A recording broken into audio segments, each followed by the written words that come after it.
Thank you all for coming out. I know there's a lot of interest in what's going on right now, and we appreciate you showing your support for your community, for what the betterment of the community is. Basically, the point of this meeting originally was to introduce you to the new fire chief, who's also taken on the role of EMS chief for the town. So right now I'm going to hand this part of the meeting over to Chief Meehan.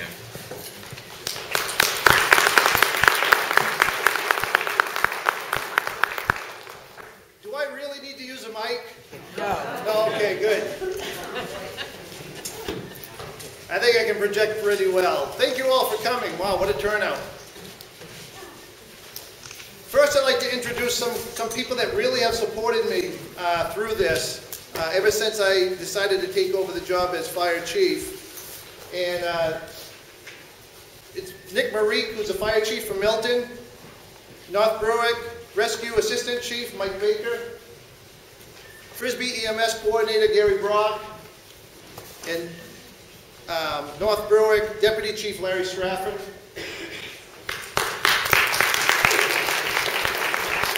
And Berwick Fire Chief Dennis Plant sends his support, but he was busy today, so he could not make the meeting. And these are just a few of the chiefs, when I decided to take on the role as fire chief, that said that they would stand behind me, making decisions, and making sure that I knew what I was doing. So, first, a little bit about me. I have 35 years in the fire service. I also have management skills. I've managed in industrial plants and in retail. And I was following my father's footsteps when I decided to join the fire department, as he was also a firefighter from Somersworth.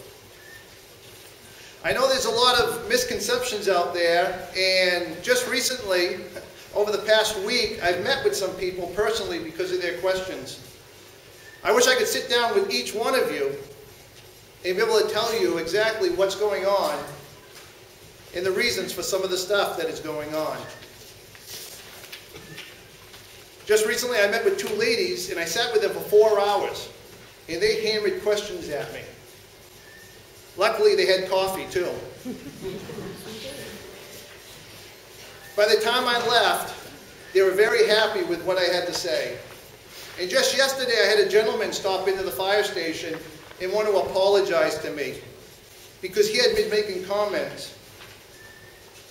And then he realized that he once was also a firefighter and was on rescue. So he came in personally yesterday to apologize any ill feelings that I may have. And I let him know that I had never seen those comments, but I appreciate him coming in to apologize. One of the big questions that has been asked is about my pay. I was hired as a fire chief at $1,200 a month. When I got sworn in, I was asked if I would take over rescue. And I said I would. Now understand, the fire chief before me was making $1,200 a month. And I believe before him might have been making about that.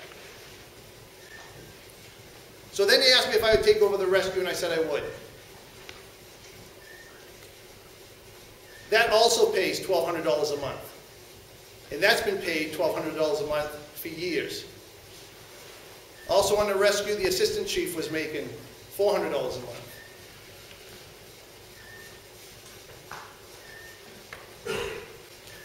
So, after I took on both departments, which are separate, I went to the selectmen and I says, I have both departments. Can I ask for $600 more in my pay? Because now I have both departments. I could have asked for the other $1,200, but I did not because I wanted to save some money to be paid to the volunteers that we have.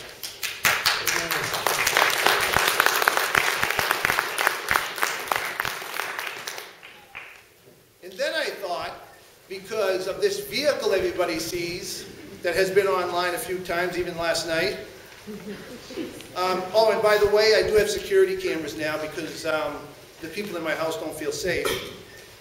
I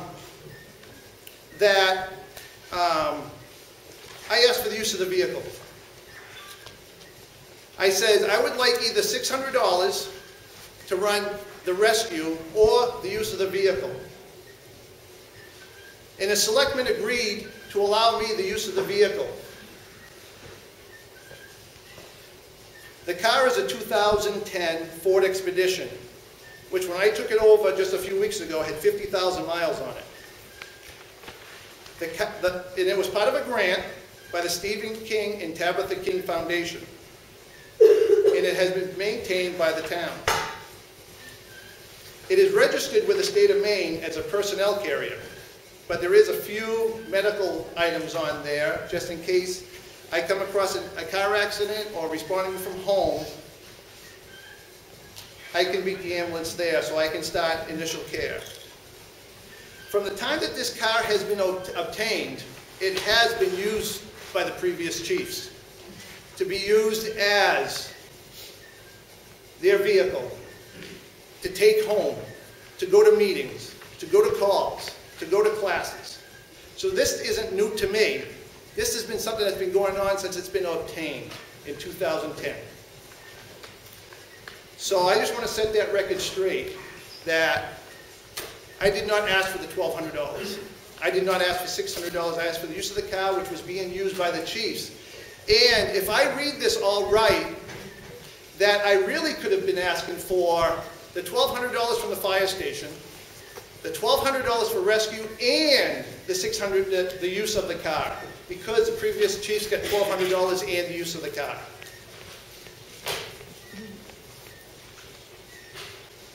But I didn't.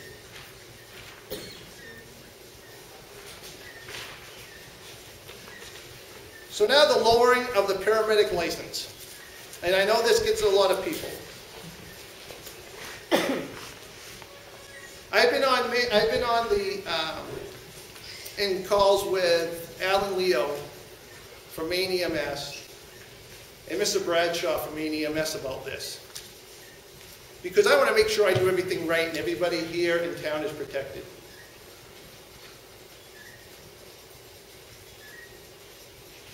And the reason why I lowered it is because people were coming to me within the department telling me that there was no IV pumps on the department, within an ambulance.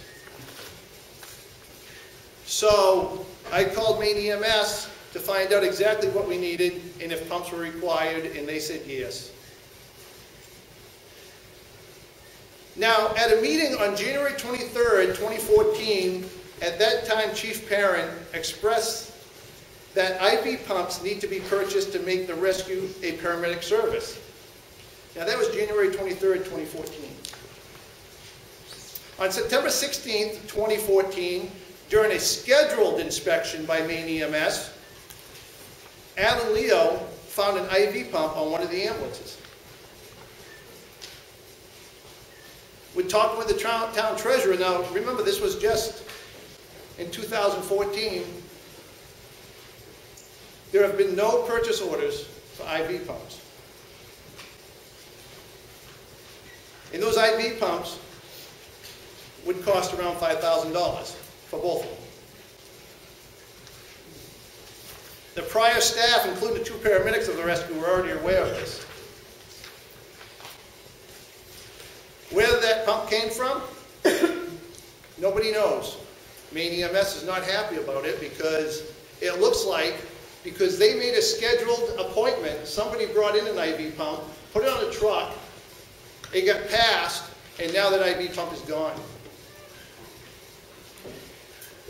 So that's the reason why I'm lowering this. Because otherwise we could lose our license. And I don't think we want that to happen. Now the pumps can be added to the upcoming budget. And then if they get passed, and we buy those, then we can look at putting paramedic back on. But right now, if Maine EMS comes down and they inspect us, we'll lose our license. Now about the paramedics. I didn't lower any of the paramedics' positions. What I told one of them, after I told him that I wanted to talk to him in person and he kept on messaging me, I told him because of lowering to the advanced, then the paramedics would be a responder at the advanced level. I never took away him being deputy. I never took away either one of them.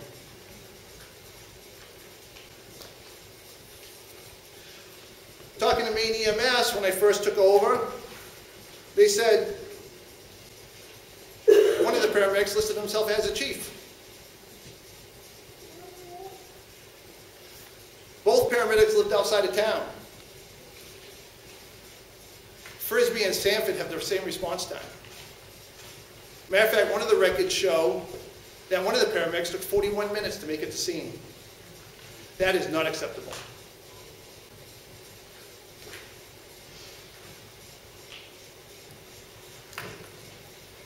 Plus, I can't find any training records. All our volunteers, anybody that's licensed in Maine, has to have CEHs.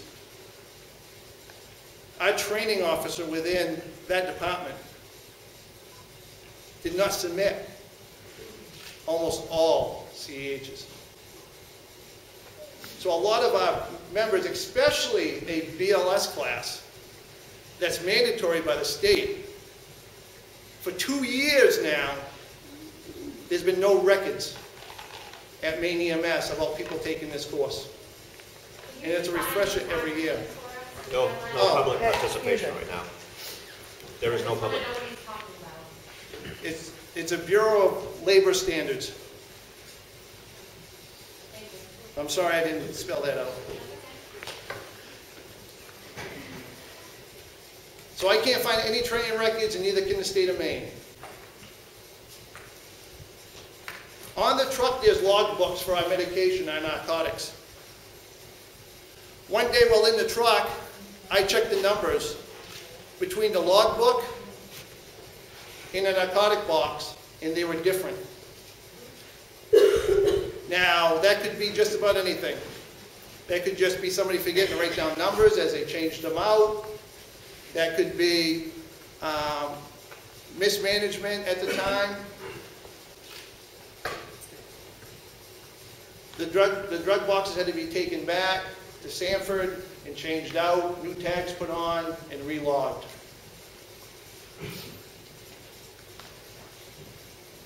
October 31st, 2014, OSHA came in and went through the department and found a lot of discrepancies within the department, especially on training, on personal protective equipment, and there's around 8 areas that need to be fixed. They could hold a $1,000 fine going back to those days. So that's $8,000 a day. The chiefs at that time knew about this, and nothing had been done.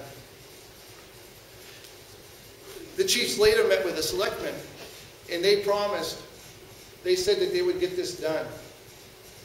Not the selectmen, but the officers of EMS. And it still wasn't done. When I took over, it was handed to me because now it's my responsibility. And I have 16 days to get it done. And it's getting done. And thanks to our volunteers for helping to get this done. Another reason for the lowering of the paramedics is because one of them was caught using town equipment for his own personal gain, his business. And he was also using the rescue station for his own classes, which was not approved by me. So there was a lot of internal stuff going on also. So that's why the paramedics were let go. Well, one of them resigned, because he thought I lowered his position, and I had not.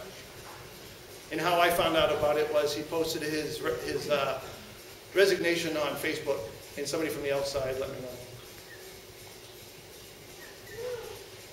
Another great topic is the $2,000 bill everybody's hearing about.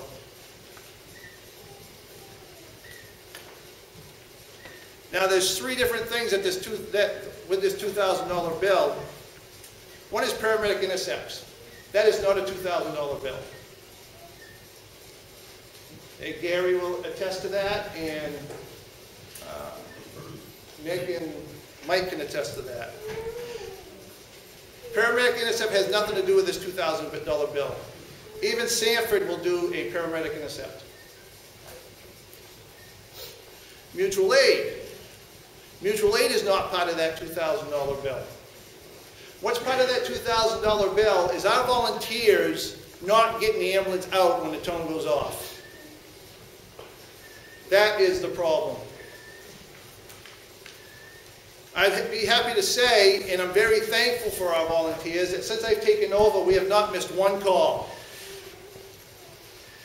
Not one. So I want to thank them publicly for stepping up.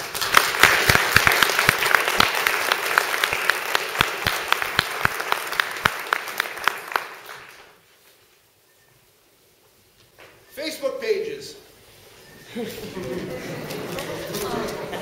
We become a sad society when we rely more on Facebook than we do on face-to-face discussion.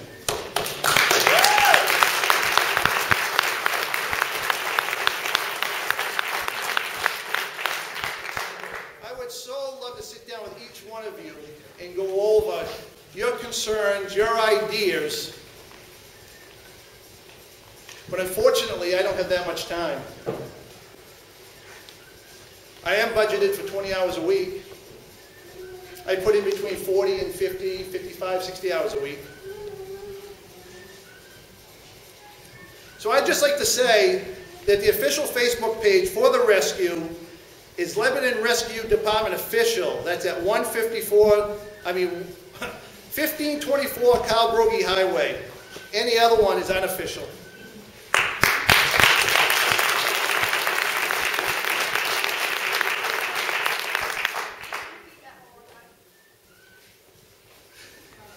Which part? Lebanon Rescue Department Official? Yeah. And that's at 1524 Cal Brogy Highway.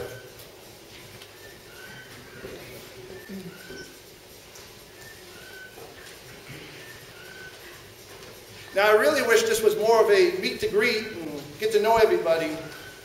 And I'm really sorry that this had to happen, but you need to hear it from me, what's really going on.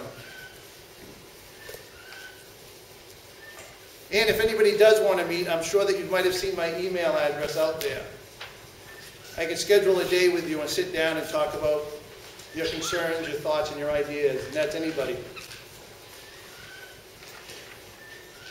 I'd also like to thank Frisbee, because they're going to step up, and they're going to, as long as we can get 15 people, they're going to do a free EMT class for people with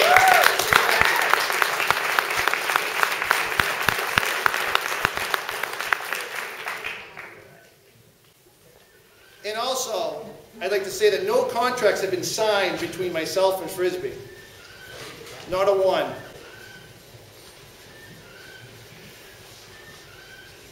Also, for those that don't know, we have an ambulance at each station to be able to better serve the community. And I want to let you know that as your chief, I will not stand for cutting corners. I will not deal with any more of this shenanigans, and I will not hide facts. I would also like to personally thank all our volunteers again who have stepped up to help this department move forward.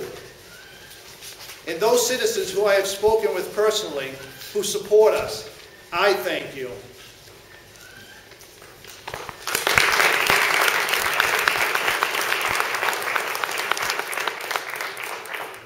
And that's all I have.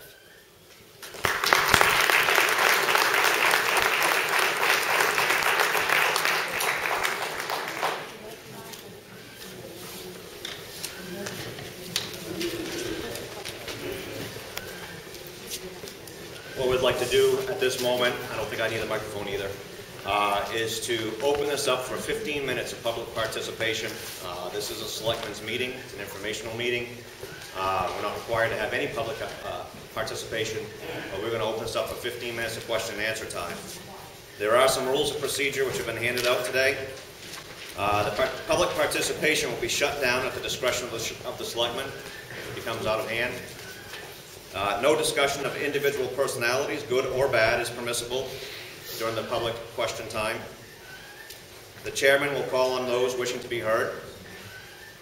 Please raise your hand or something to be recognized. Residents wishing to be heard must state their name and street address. Again, this is open to residents only within the town. And they must please state clearly the issue for which they wish to be heard on. Persons need to speak directly to the issue as briefly and fully as possible to allow as many questions as possible. Time limit of 3 minutes maximum per person shall be in effect during public participation. Speakers shall not get into debate with any person or board member. That means anybody within here as well. Please ask respectfully that you do not do that. No more than 2 statements will be allowed on the same subject. Redundant questions or comments will be asked to be ceased. Okay? With those rules in place, does anybody have a question? Yes, Mr. Cole. I'm going to ask you to use the microphone. You don't have the bullet voice, I'm sorry. For the record, my name is Jason Cole. I live at 323 Depot Road. I had a couple questions. I need you to speak up. Can you hear me? I have a question. Isn't it an imposition of privacy to insist that people give their street address? If anybody wants to stand up and say it's not 11 resident, we know that's happened before. No, you haven't been That's an invasion recognized. of privacy. You have not been recognized. Thank you. You don't have to give your exact address, just the street address. I had a question for the chief on his statement that there's been no calls with no response. Milton had called for a fire truck the other day, and after 4 tones, there was no response, and dispatch advised there was no one on IM responding. Milton then called Acton, so I just inquired on that first part. Can we take that? All right, for those of you who didn't hear, he asked that, I made a statement that there was no missed calls. I was talking about EMS only. That's what I was talking about. I'm here because of EMS, not because of fire. I am wondering myself, I've asked some people, and I will be having a meeting on Monday, asking why we're called and nobody goes, but also remember we are volunteers. So I can just leave it at that. But my statement was for the EMS, because that seems to be a big concern about what's going on in this town about EMS, and it was not about fire. Thank you. Better? Yeah. Okay. And under the previous fire chief, the fire trucks were getting out frequently 5 minutes or less.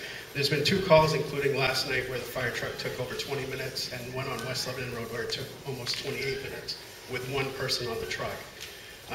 You posted this as meet the fire chief and rescue chief, so I thought this was about everything, and I apologize for that. But my other question has to do with the paramedic license, and I'll be quick. Maine EMS sent down this brochure. I don't know if you have a copy of it, but it says the pumps are $750, and APMS, which is Atlantic Partners, can get them cheaper. So if we can get it for $750 instead of doing away with paramedics, the town has a contingency fund of $80,000 that they can take money from. So why wasn't that taken for $750 to keep the paramedics in town?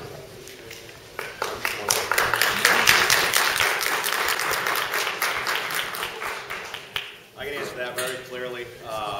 We have several different issues within the town right now that we're trying to reserve contingency. One of which, obviously, is the 3.5 feet of snow that's outside. You don't know how snow melt's going to affect the spring roads and floods. So that's something to consider and look forward to. Number 2, you know, the pumps are not the only issue dealing with paramedic license draw. You have other issues in this town. Most of our paramedics have not existed in this town in the past. I could probably go back to easily at least 10 years. I can think of 2 only. We need to also budget for, and this is coming up in the upcoming budget, training. If we're going to ask and require paramedics to be in this town, you need to have training in place for these people, and it costs about $8,000 a person to train in about a year of their life. And we're not currently doing that. So to ask these people to come into this town for $3 an hour with $8,000 invested makes absolutely no sense. You have no paramedics right now, and I do believe your 3 minutes might be up, but I'll give you one follow-up. Just one quick follow-up. Also in this map, on this brochure, is a list of all the towns in York County. The yellow are all the towns that have at least one paramedic or are permitted at the paramedic level. I understand that, I guess in Northborough, a paramedic left some open fentanyl on the ambulance, and it was discovered during the cleaning, is what I was told. It's in today's Foster's. This whole question about drugs, etc., we're relying on towns that are coming into the town that have had similar issues. There was a paramedic at Frisbee that was caught. So why are we doing away with the paramedic license just because of this drug issue and because of these things that can be solved so quickly? Because like Ben said, it's not the only reason, and I was just talking to Mike, and if I understand it right, that $700 unit was through a grant. Yeah, there was a period of time that all services were offered pumps at a cheaper price up until they had to have them. I know in Northborough we paid way more than what that was offered because we got ours before it came out. So whether or not Atlantic Partners is still going to honor that grant or do that for that group purchase order, I don't know. But we have our pumps, so we didn't pursue it any further. But there was a period where that was going to expire. All I know is that when I was looking at this and talking with Maine EMS, they told me that if we did not have pumps, we can't run to the paramedic level. So it was either lose our license or drop it down, so that was my choice. And the selectmen had nothing to do with it, that was my choice. Because I would rather see us keep our department and our good volunteers rather than lose it and have a private service come in. Yes, we can apply for the pumps. And I guess the grant, I'm not sure. Or we can put it in the budget, and if it gets passed. But I tell you that this was my decision, and it was to save from a private company coming in here and loss of our license. That was the main reason. It wasn't because I wanted to get rid of people or anything else.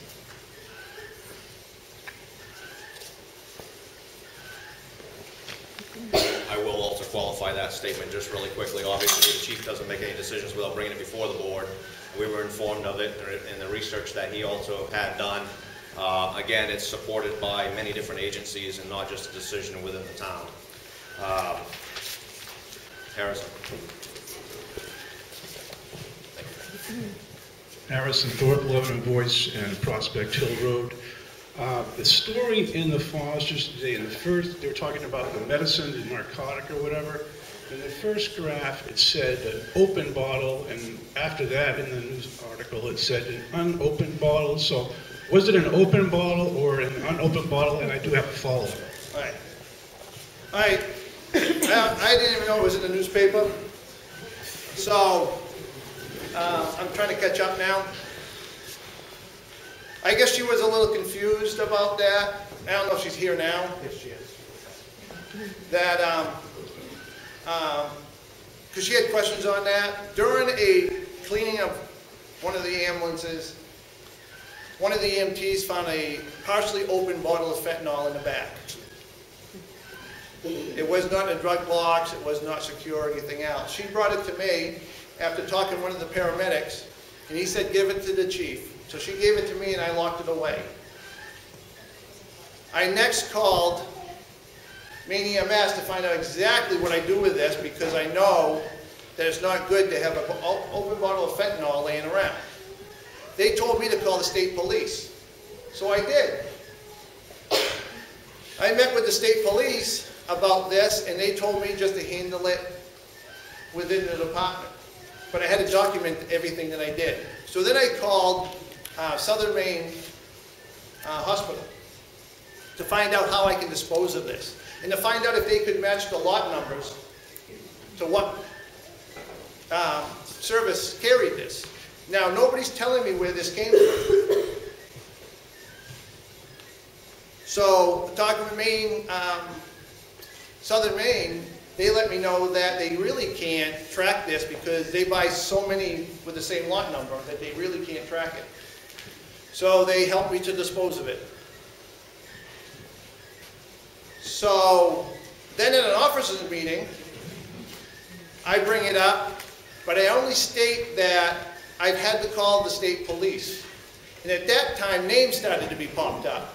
One name and kept on popping up the same. So I just thought it was really funny that first nobody knew where it came from, and then all of a sudden, because the state police are involved, now I have a name. And it was an outside service. And I did contact that person, and he did apologize. So I did everything that I was supposed to do. Having an open bottle of fentanyl is not something that needs to be done. Any narcotic left behind shouldn't be done.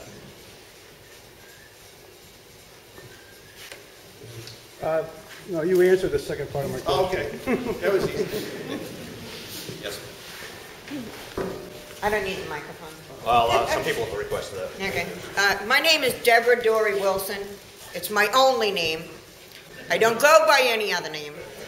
I live at 25 Bigelow Road in Lebanon. It's a small farm. I just wanted to thank the other town's chiefs for coming here in support of our new chief.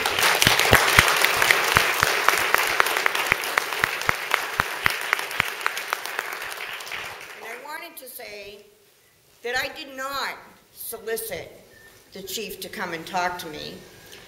I was called to the home of a friend who said she was having coffee with the chief, and there may be some things I'd be interested in hearing. I did go and speak with the chief and with Miss Rudnicki, and I have to say I pelted them with questions. I have newspaper experience. I worked for the Boston Globe. I ran my own newspaper in 3 towns in Massachusetts until my husband was tragically killed and I moved to Maine. I knew what I was doing. I spoke to him and I got the information that made me comfortable. So what I'd like to tell you all is that if you have questions, don't go to people that won't give you their name and stand up and tell you, I'm proud to tell you what I believe is the truth. Go and talk to the chief, talk to Ms. Nordicki, talk to any of our volunteer firefighters. They're all accessible to you, and all you have to do is ask. And if you don't get the answers you want, go to a selectmen's meeting. You're all here, and I wonder how many of you have ever walked into a selectmen's meeting and asked the questions that you're all very concerned about. That's all I wanted to say, and I don't have any questions.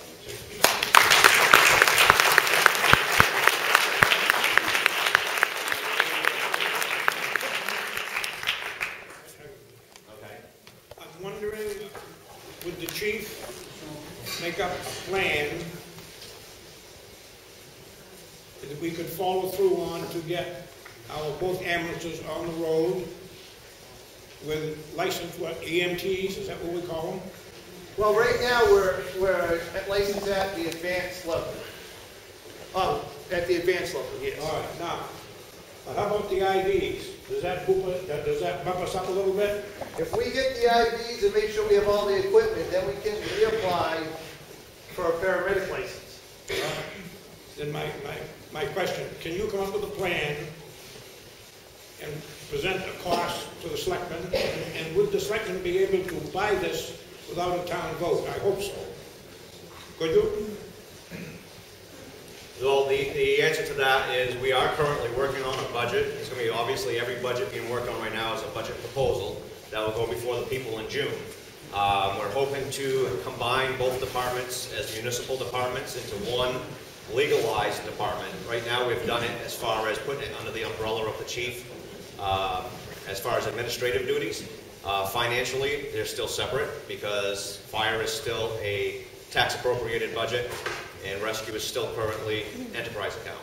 So the monies are kept separate. We will have a budget, most likely 2 separate budgets for June because we're not sure how the town will vote to combine these departments. I would like to hope combine them. And in those budgets we're planning on putting some monies towards training. Like I say, it's not just about the pumps. There's quite a bit to consider. There's no use having a paramedic level license if you have no paramedics. And frankly, I might be speaking outside the box. I know we have area chiefs here, but also with that letter that we got, it identifies qualified individuals on the ambulance. I don't think right now we have great relationships with them, and I appreciate them working with us. But if we have a paramedic level and you don't have paramedics, that could also raise a lot of questions. Why aren't you carrying them? Why don't you employ them? And again, right now, we're hoping to put something in place, and we are going to have to go to some sort of paid coverage. I know there's a lot of rumors and allegations out there on Facebook, but for the coverage that you folks want, which I think you folks deserve, in a timely manner that we need to have it done, there is no other way. And everybody in the whole state and across the country knows that volunteerism is declining. Nobody's working, families aren't working one job anymore. Families are working 2 or 3 jobs to keep their head above water right now. So I give great attaboys and attagirls to our volunteers right now. They're running when the rest of us are sitting home sleeping. And, they deserve our utmost respect. But that's one of the things that we need to make sure that we are budgeting for is the training of paramedics. If we want that paramedic level, you can't rely on 2. We need to also have our own paramedics, a training course. Part of that also, though, I say, would be a per diem type system, a part-time employee type system is what we're looking at, where other area towns already are doing some of that.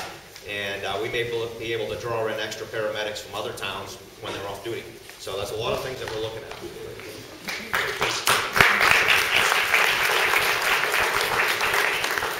Now understand, not every call is a paramedic level call. A lot of our calls are handled by the basic EMT. So just remember that. Just because we have paramedics, not every call is a paramedic call, and just because we have paramedics doesn't mean the paramedics show up. So we still have to rely on Frisbee and North Berwick and Sanford until there's a budget out there that will pay for these people to be in town and cover the stations. The other part of that too is we could spend $3 million, and your tax rate's going to go skyrocketing through the roof. I mean, that's one of those things we have to have a balance of what we're going to actually put in place, and we know that. We're not trying to raise taxes crazy. We're all taxpayers as far as the select board, and we are definitely considering that and keeping that in mind. But we need to provide a service that allows for the coverage that's required, but also something that we can sustain and live with. Aaron, I'm coming back to you. Okay. Aaron Wolf, Head Road. I want to thank the chief for coming out and fixing everyone today. I know you weren't in a position of having to do that, and I commend you for that. My question has to do with paramedic services right now. And maybe this has been alluded to, but a direct answer would be really great. Like, if we needed a paramedic on call right now, what happens? A lot of the EMTs and advanced know that if the call comes in and they think they need a paramedic, they call them right away. I've done that from my house. Matter of fact, I called for Medic 5 out of Frisbee, and I met him on scene about the same time as I arrived. So those services are still open. We've always been using them because we don't always have the paramedics that are in town.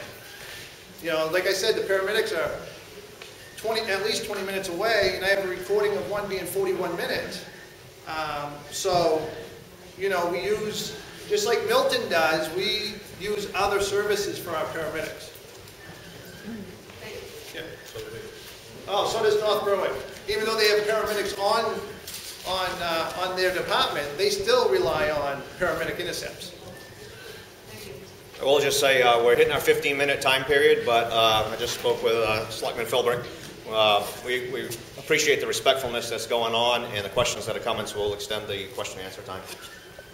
Yes, ma'am. I'm just going to, I need a drink of water.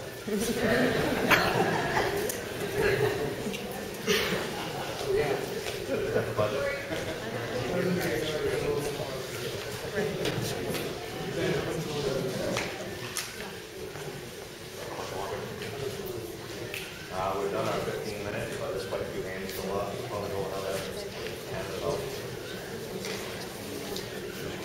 I'd like to get as many questions and answers here as possible.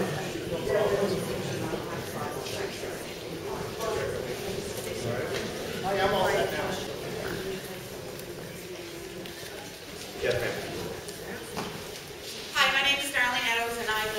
Village Lane. I am a nurse and have been for a long time, and been in nurse management for the last 15 years. So I appreciate where you're coming from.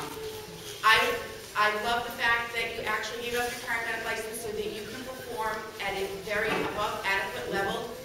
I'd like to see you do the best you can at the level you can and not bother yourself with something that we can't provide. We can't provide it right now. Don't provide it. I would love to see the fire and rescue come back together like it was when it was before. I'd also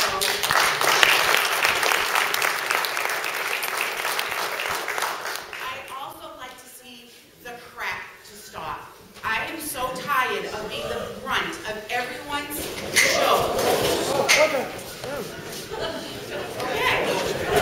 I'm tired of saying when I come from Lebanon that people are the brunt of everyone's show. Hell, I'm from Lynn. I'm tired of being the brunt of that show. So I don't want to really be the brunt again. And I'm tired of people saying, you know, your fire and rescue can't get along. Well, yeah, they can. As long as the fire and rescue are under one leadership, yes, they can. They've done it before, and it's worked. All I can say is, like your mother told you, if you don't have anything nice to say, shut up.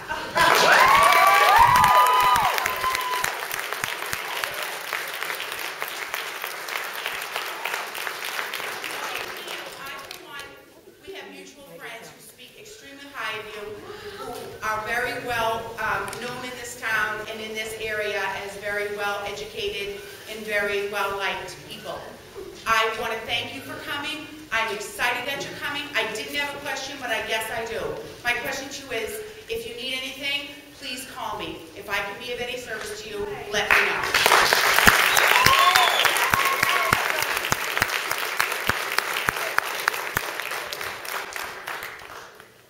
Just also for another point of reference, our treasurer is also here.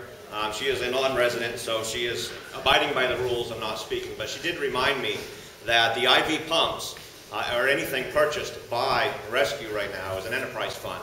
We cannot use tax appropriated monies to fund an enterprise fund. So anything in that regard cannot be funded from the contingency fund. Okay? Geneva. I'm just curious, is a paramedic intercept, when they come, do they bring their own equipment? They do, okay. Yes, so they do. We don't have to worry about not having what we need on our truck because they bring what we're going to need. Yeah. Okay. Every time? Yes. Okay. Thank you. Yes. Yes, sir. Pete Wallstrom, West Lebanon Road. Been touching base on costs for training, equipment, or whatever. Nothing's been brought up on that other than what you brought up about the budget for the town. Are there any grants and stuff? Who's looking at writing grants and stuff like this that might be able to buffer some of this stuff? Well, I've been here for about a month now. And besides having to deal with this and OSHA and some other internal things, that's on my list because I'm big into grants. I've written grants before. Okay. And they've been successful. So that's one of the things. One of the things I'm looking at is because I know that people are saying that I bought myself and Windy gear and nobody else. Well, my gear is about 11 or 12 years old, and that doesn't mean NFPA. And Windy's is probably older than that, and Windy is in a class right now for firefighter 1 and 2, so she can better protect the town. That she's going to school 2 nights a week and sometimes on weekends. So she can better protect the town. And because of that class, and this is her instructor, she needs interior gear because she'll be doing some house burnings. Not in Lebanon. So that's a requirement. And if anybody doesn't see me on scene, that's because I still wear yellow gear. My white gear as an officer has not come in. But I'm also looking at different ways to purchase gear. One's a lease and one is a rental and then there's a grant. So I've been in touch with gear companies. Maybe we can do 10 or 15 and get them updated gear. Yes? My name is Miranda Gonder. I live on Upper Borough Road in Lebanon. My question is, who's overseeing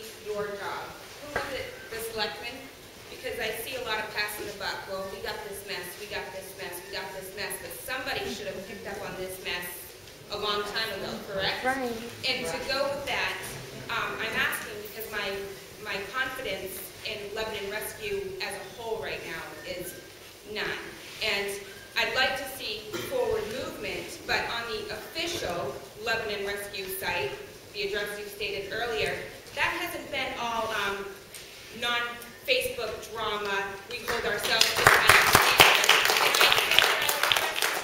you today, hoping that you're running the new crew with a little more maturity than you're allowing our official Facebook site to look, because newcomers to this town are going to say, how's the rescue? How's the school? So they're going to check out Lebanon Rescue's official Facebook page, and they're going to see the rhetoric from everybody. The nonsense, the bashing, the questions being partially answered. Then if somebody asks a non-biased question, if you aren't anti some people, you are automatically part of the enemy. So you're just going to get more rhetoric, and that's on the official Facebook page. So Can I answer that? Absolutely. All right. Ben and I talked about that earlier today, and I told him that after today that stops. A lot of people were looking for answers, and I did not answer them because I don't know. I sent out a lot of messages to some people wanting to meet with them face to face, and they never got back to me. Because unfortunately, like I said, we rely too much on Facebook, and I don't look at that page. But you should make sure that what's being represented when I did message people, they never got back to me because I wanted to sit down face to face with them. I have the same issue. I messaged personally because I didn't want to get brought into the drama, so I didn't want to do it. But I agree that people are using this as an outlet, and even I'm getting tired of it. Well, so I think the official page should be. I already talked to Ben. Let me also just clarify, okay, as far as official and Command Central or anything else you want to put out there is no Facebook page that the town of Lebanon is running.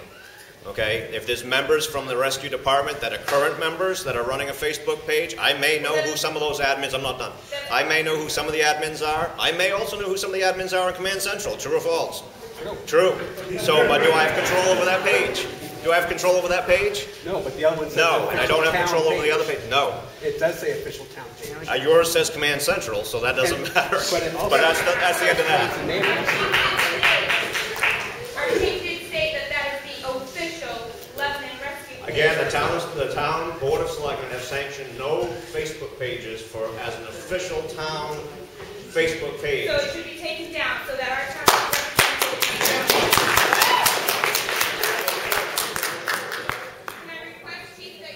I can take down all Facebook pages, yep. Thank you. Yep. The other thing, just as a quick follow-up as well, though. Email. Just as a quick follow-up, because the Board of Selectmen have discussed this, what little time we have to look at Facebook. We are currently working on an upgrade to the website. The website has stunk for years that the town has. We've wasted a lot of money in the past on what we actually have. So we currently are upgrading the website to be a lot more user-friendly, looking to do a one-way communication, basically, obviously, because we're lacking in communication.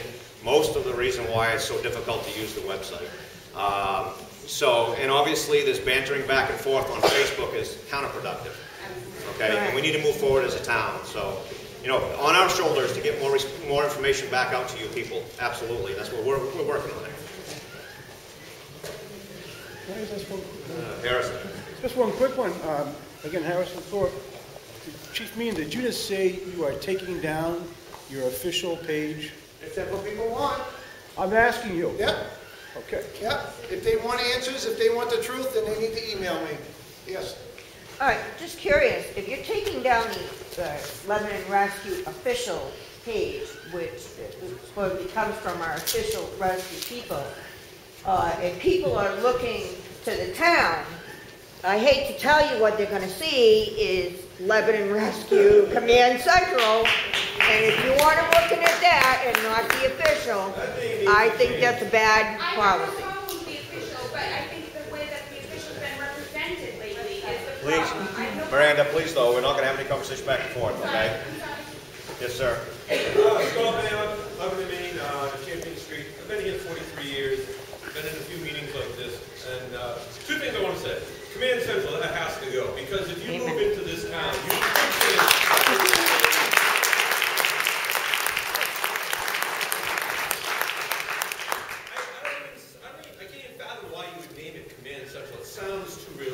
that's another whole thing.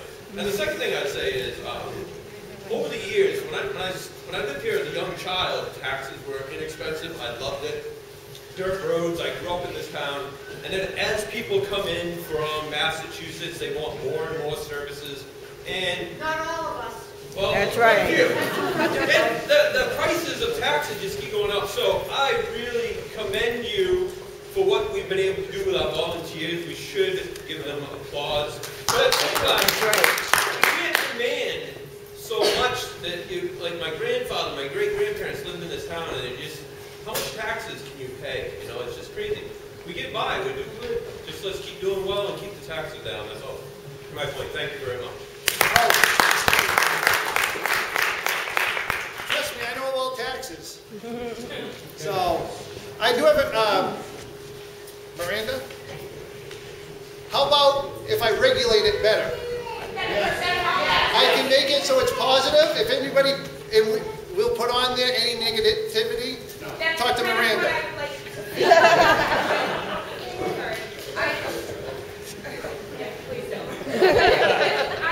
asked questions in a very non-biased way, and the responses I got were ridiculous. And I think there's a few names in here that probably see the correspondence that went back and forth, and all I was doing is exactly what you asked. Come to us for answers. That's what I was trying to do, and it was continued, a negativity.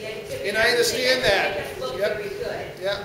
And my question is, my confidence, going back to that, if you're letting the Facebook page run like that, how can we be confident in your abilities to run rescue and fire and manage it properly without the bias, without the negativity, but in the best interest of all of us that are here? All right, I'm glad you brought that up. Thank you. And you'll see a change. One last question. Mike. Kind of a question, kind of a comment. My name is Mike. I live over at Oak Street, Lebanon. One, I have seen the rescue a lot more. I appreciate it. I've seen a big, huge increase on that. But to go to the Facebook page, if you want to put stuff on it, that's fine. Make it a no comment section. They can contact through a private message or whatever through the department.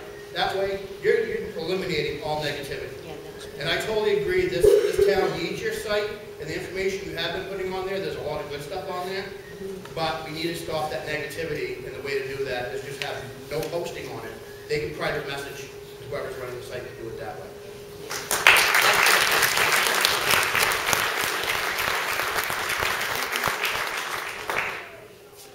I'd like to just thank the area chiefs for coming in. Thank you for your support.